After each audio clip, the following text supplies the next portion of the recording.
Baik, saya awali. Assalamualaikum warahmatullahi wabarakatuh. Waalaikumsalam warahmatullahi wabarakatuh. Selamat siang, salam sejahtera untuk kita semua. Di sini saya Muhammad Amin Huga Pratama bersama partner saya Muhammad Anis Syarifuddin selaku kelompok 1 akan mempresentasikan hasil kerja kami berupa metode perancangan pabrik dan studi kasus. Next, yang akan langsung dibacakan oleh Saudara Anis Syarifuddin. Saya persilahkan.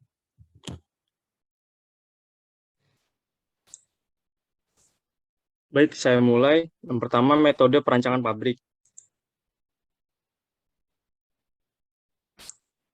Metode perancangan pabrik adalah cara kerja bersistem untuk memudahkan pelaksanaan suatu kegiatan guna mencapai tujuan yang ditentukan, sehingga sebuah metode sangat diperlukan dalam perancangan untuk memudahkan perancangan dalam mengembangkan ide rancangannya.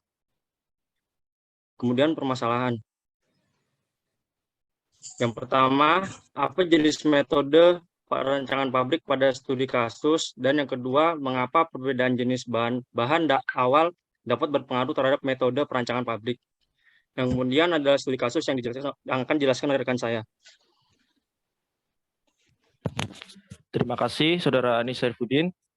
Di sini saya akan menjabarkan mengenai analisa studi kasus, di mana di sini kami membawa 2 jurnal yang berkaitan, yaitu pradesain pabrik sorbitol dari tepung tapioka dengan hidrogenasi katalitik dan perancangan pabrik sorbitol dari glukosa melalui proses hidrogenasi katalitik kapasitas 30.000 ton per tahun.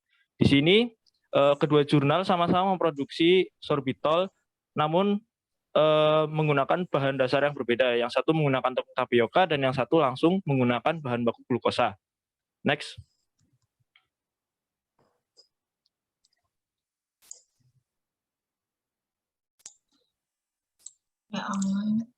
Baik, dari analisa studi kasus,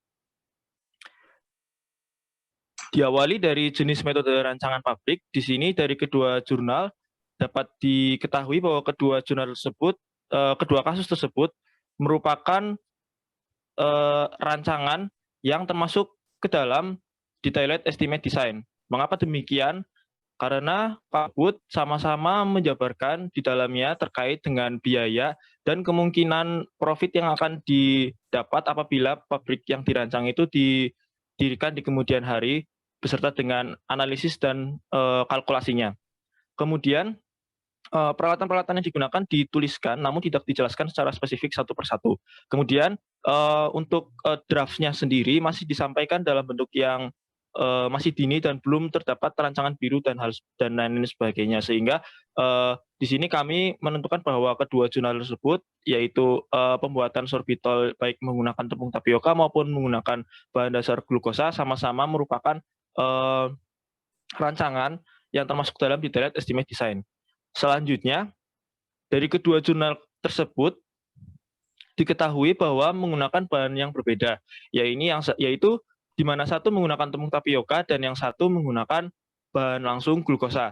Di mana di sini pada rancangan yang menggunakan bahan dasar tepung tapiokanya itu sendiri harus diolah sedemikian rupa sehingga dapat diubah menjadi glukosa. Di sini berbagai tahapan harus dilaksanakan, dari tahapan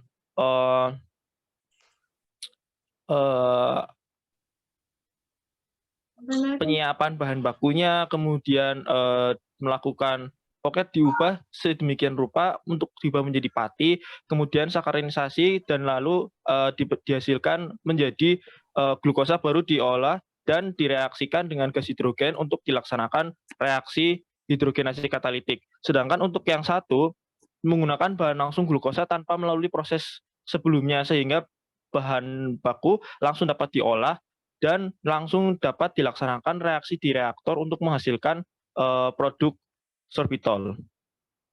Kemudian dari bahan yang berbeda ini perlakuannya sendiri sudah berbeda, sehingga mengakibatkan merembet kemana-mana, terutama pada bagian utilitas utama atau peralatan utama yang digunakan. Karena pada proses perubahan tepung tapioka menjadi glukosa, di situ terdapat berbagai instrumen-instrumen sampai alat-alat yang tidak digunakan pada rancangan yang langsung menggunakan glukosa. Di antaranya seperti pneumatic conveyor